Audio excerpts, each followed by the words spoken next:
Hello student, मैं आपकी teacher प्रेरणा सक्सेना। आज हम हिंदी मीडियम की हिंदी का पाठ 8 है ना, गणितज्ञ ज्योतिषी आर्यभट्ट पढ़ने जा रहे हैं।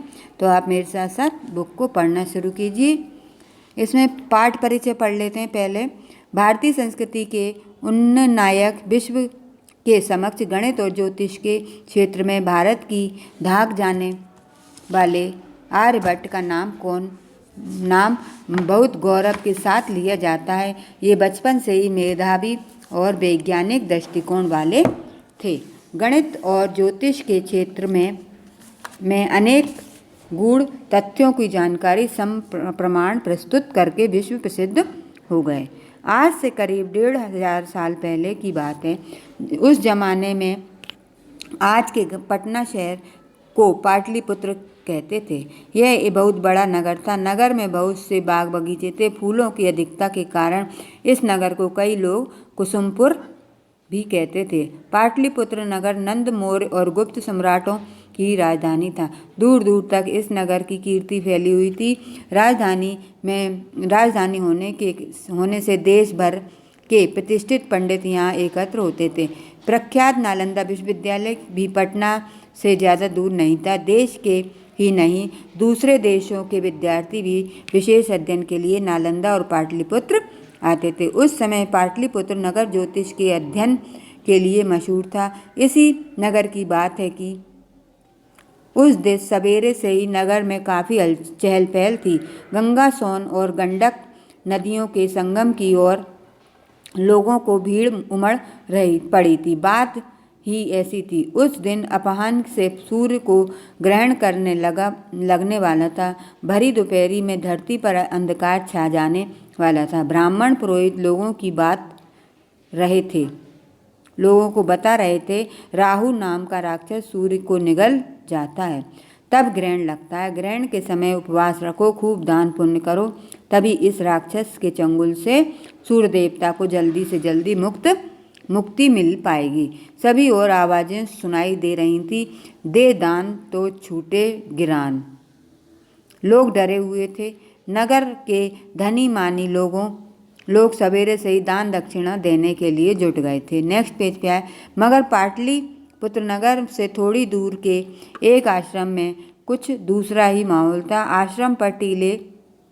आश्रम एक टीले पर था। वहाँ भी बड़ी चहल पहल थी, लेकिन यह चहल पहल कुछ दूसरे प्रकार की थी। यह आश्रम भी कुछ अलग किस्म का था। टीले पर बसे उस आश्रम के लंबे चौड़े आंगन में तांबे, पीतल और लकड़ी के तरह तरह के यंत्र रखे हुए थे।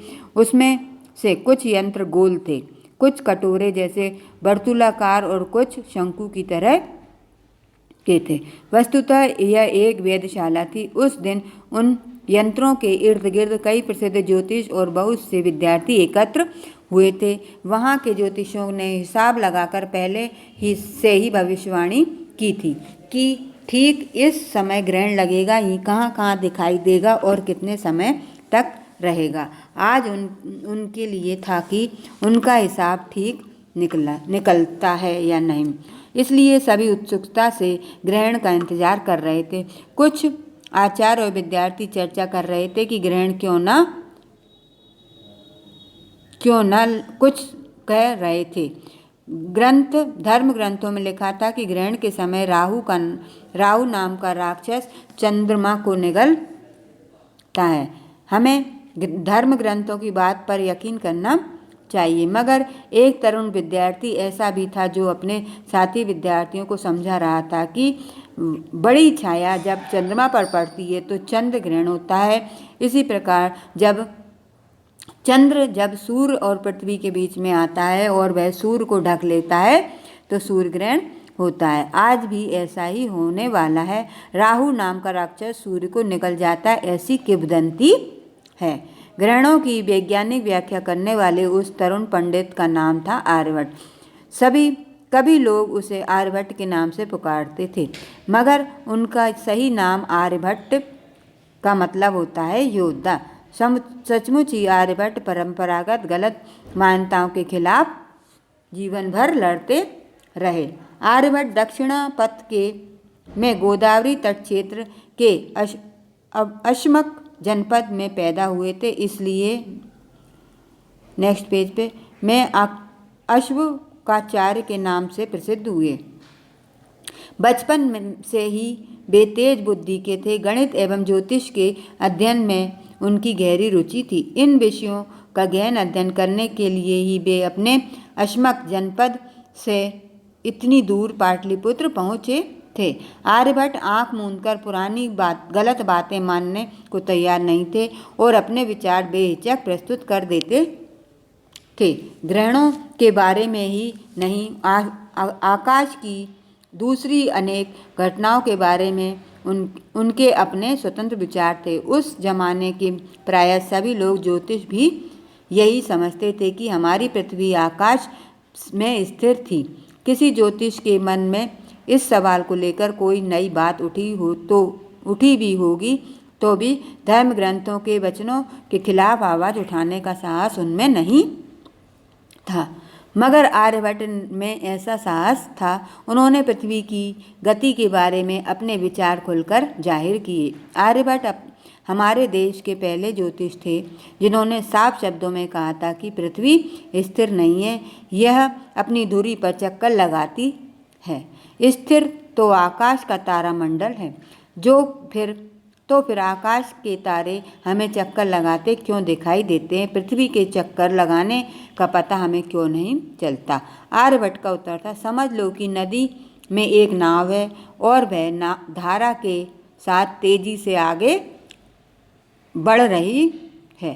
तब उसमें बैठा हुआ आदमी किनारे की स्थिति वस्तु को उल्टी दिशा में जाता हुआ अनुभव करता है। उसी तरह आकाश के तारों की बात है। पृथ्वी अपनी धुरी पर पश्चिम से पूर्व की ओर घूमती है और उसके साथ हम भी घूमते रहते हैं। इसलिए आकाश का स्थिर तारामंडल हमें पूर्व से पश्चिम की ओर जाता जान पड़ता है। दरअसल तारामंडल स्थिर है, पृथ्वी ही अपनी धुरी पर चक्कर लगाती है। ज्ञान विज्ञान के क्षेत्र में संसार को प्राचीन भारत की सबसे बड़ी देन है।